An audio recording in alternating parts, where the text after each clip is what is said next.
kabombo. At ito, ating po nga pakinggan na ang naging payag dito nga po nga si Mayor Virgilio Vallarte or Vallarta ng bayan po ng Infanta dito naman po sa ring lalawigan ng Pangasinan hinggil po sa usapin po na ito. Narito po kanya po naging pahayag. Gusto ko lang po magbigay ng kunting updates doon sa flood control sa aming bayan ng Infanta.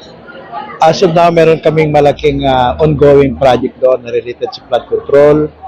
Yun po yung restoration at saka yung reinforcement ng riverbank located at barangay Nangalisan upward to Putol. Ito po ay ongoing project but during the last typhoon, itong Typhoon Dante, Imong at yung isa pa previous to that, medyo nasira yung area sa pag-umpisa doon sa may malapit sa church ng mga Iglesia ni Cristo. Nagkaroon ng breakdown doon sa wall.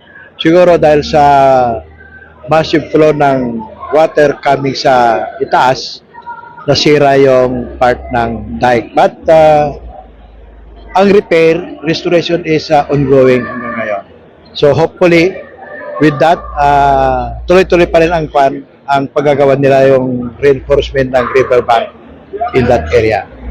As of now, wala kaming balita na meron tayong ghost project regarding sa control ng flood control projects. Wala naman. So far.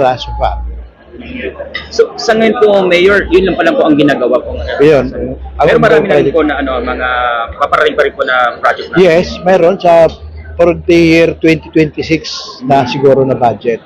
Or yung manggagaling sa national budget na for that matter siguro 2026 na ang implementation niyan. Malaking tulong naman po ito sa ating mga residente po. Ay, opo. Malaking, actually, kahit na hindi kami masyadong flooded doon, malaking bagay pa rin kasi all of the sitios and barangays adjacent to that main river, pagka malakas talaga ang downpour ng ulan, nag-o-overflow.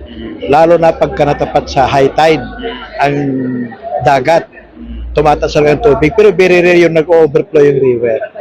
Sa aking mga kababayan, umasa kayo na sa ating administrasyon, at sa administrasyon ng ating Pangulo down sa ating gobernador hanggang dito sa probinsya, umasa kayo na ang serbisyo ng gobyerno ay nakalaan para sa inyo, para sa kabutihan natin, bayang minamahal.